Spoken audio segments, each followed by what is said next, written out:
2015 का एक ऐसा साल जब हर वीकेंड पर बस एक नाम छाया हुआ था, नागिन।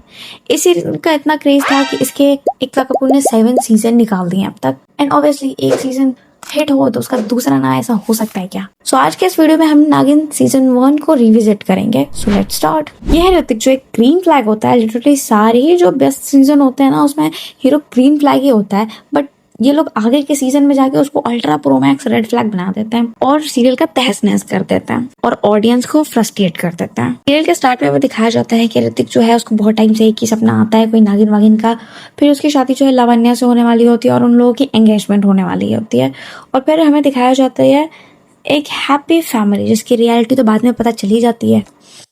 एंड सुधा चंदन का जो इसमें इमेज पहले दिखाई जाती है यामिनी के कैरेक्टर में, ओ माय गॉड, सीधी साधी माँ। और फिर पंडित जी आते हैं घर पर और वो बोलते हैं कि अगर ऋतिक की शादी उसके 25th जन्मदिन से पहले नहीं हुई तो उसकी जिंदगी बर्बाद हो जाएगी, उसकी जिंदगी संकट में आ जाएगी वगैरह वगैरह।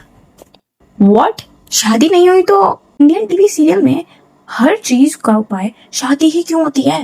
जिंदगी बचानी है शादी कर लो, बदला लेना है शादी कर लो, नफरत है शादी कर लो, ये टॉपिक पे आते हैं। फिर ये लोग पंचनेर की हवेली जाते हैं ऋतिक की एंगेजमेंट के लिए। एंड वहां फिर एंट्री होती है हमारी तो ओजी नागिन की।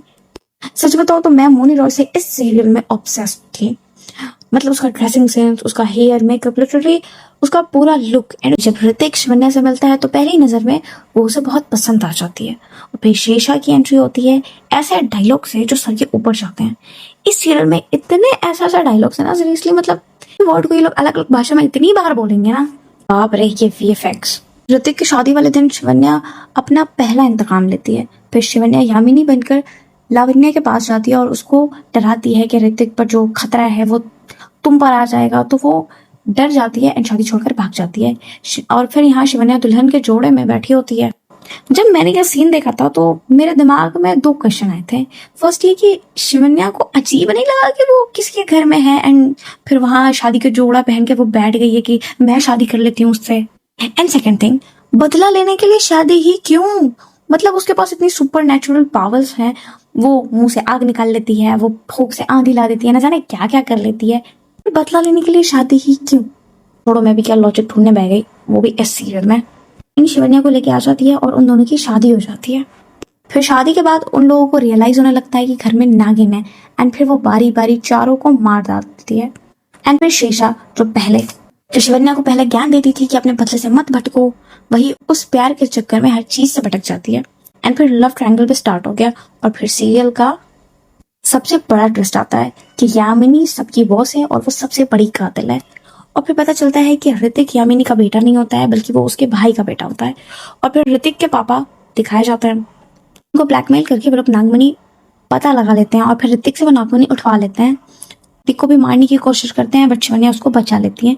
एंड फिर मयूरा मोनी के हेल्प से यामिनी को पता चल जाता है कि शिवन्या नागिन है।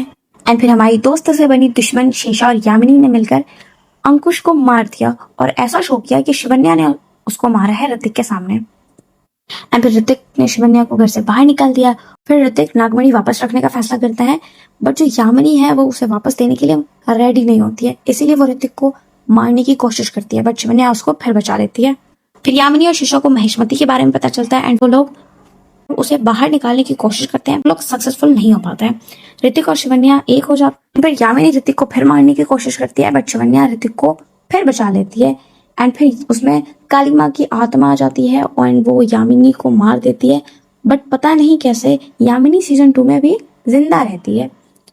मर के जिंदा होने वाला कॉन्सेप्ट ना बस इन टीवी सीरियल्स में ही होता है। एंड फिर ऋतिक और शिवन्या को पता चलता है कि शिवन्या प्रेग्नेंट है। लेकिन यहाँ से एकता मैम ने प्लानिंग शुरू कर दी होती है सीजन 2 की। That's for today guys, like and subscribe.